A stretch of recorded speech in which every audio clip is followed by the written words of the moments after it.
Barrister साहब आपसे इसलिए जानना चाहती हूँ कि मैंने आपको वज़ीर कानून का कहीं आज़म नज़ीर तार साहब माइंड ना कर जाए, मगर ये जो कह रही थी मलिया लोधी साहिबा, आपका रिएक्शन लेना इसके ऊपर ज़रूरी है। वो ये कह रही है कि वो सफारतकारी पाकिस्तान नहीं कर पा रहा जो कि उसको इस वक्त करना चाहिए थी।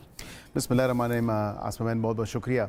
देखें, I beg to differ with a lot what Maleeha Lodhi has said with all due respect. इस वजह से माज़रत के साथ मुझे थोड़ा सा अजीब भी लगा। इस तमाम तर मामले पे पाकिस्तान ने कंडेम उसको आउटराइट किया और बिल्कुल दफ्तर ख़ारजा से जो स्टेटमेंट जारी हुई, दीगर इवन के वज़रा ने भी उसको कंडेम किया, लेकिन जो एक यूनिलैटरल एलिगेशन लगाई गई पाकिस्तान पे, इल्ज़ाम दर इल्ज़ाम, बग़ैर किसी प्रूफ के, बग़ैर किसी फैक्ट के, बग़ैर किसी एविडेंस के, तो उसको हमने बिल्कुल डिफेंड भी किया। उस तमाम तर मामले पे सफारतकारी की जहाँ तक बात है, मैं आपको ये ज़रूर बता सकता हूँ कि अगर सफारतकारी वाक़तन ना हो रही होती या उस लेवल की ना हो रही होती तो फिर चाइना की तरफ से ये स्टेटमेंट ना आती।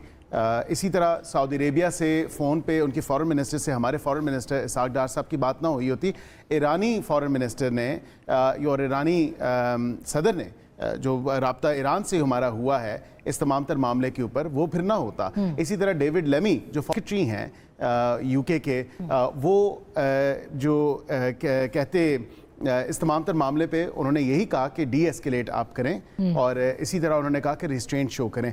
इसी तरह जो यूनाइटेड नेशंस के सेक्रेटरी जनरल हैं, उन्होंने भी डी एस्केलेशन की बात की और उन्होंने भी कहा कि दोनों साइडों को चाहिए कि वो रिस्ट्रेंट शो करें। इस तमाम तर मामले पे जितने फॉरेन ऑफिस की ब्रीफिंग्स हुई हैं, जहाँ पे जितने भी एम्बेसडर्स थे, 2 बैचेस में हुई हैं। पहले दिन 26 एम्बेसडर्स थे, दीगर अगले दिन जो नहीं उस वक्त आ सके बिकॉज एक नेशनल सिक्योरिटी सिचुएशन थी। इस पे तमाम तर मामले पे फॉरेन ऑफिस ने स्विफ्ट और करेक्ट रिस्पॉन्स दिया है। अगर सफारतकारी वाक़तन ना हो रही होती, ओवर द वीकेंड मैंने खुद ये बात की, China should play a leading role in this, because China का ओवरऑल अगर आप देखें रीजनल कॉन्टेक्स्ट में तो बेल्ट एंड रोड इनिशिएटिव के हवाले से और स्पेसिफिकली पाकिस्तान के हवाले से China Pakistan economic corridor, America के किरदार को आप कैसे देखते हैं? अमेरिका की तरफ से भी स्टेटमेंट आ चुकी है। उन्होंने कहा कि we closely monitoring and watching the situation.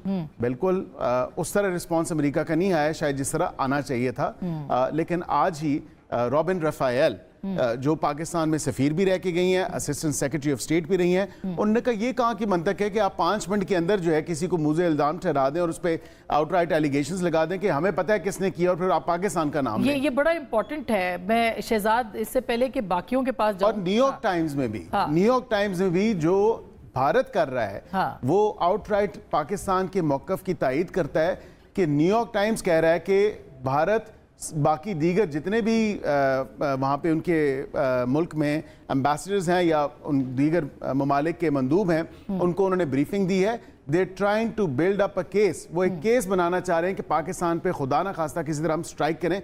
Bharat के पास कोई सबूत मौजूद नहीं, कोई एविडेंस मौजूद नहीं। आपको लगता है कि ये सफारतकारी की वजह से पाकिस्तान? जी बिल्कुल, पाकिस्तान की अगर सफारतकारी ना हो रही होती, कुछ वीकेंड के ऊपर मेरी भी यहाँ पे सफीरों से मुलाकात हुई है, फिर बाद में बरतानिया की हाई कमिश्नर की भी मुलाकात हुई, दीगर जो मंदूब हैं यहाँ पे दीगर ममालिक के, वहाँ पे साहब से उनकी मुलाकात हुई। आप क्या कहेंगे? सफारतकारी हमारी ऑन पॉइंट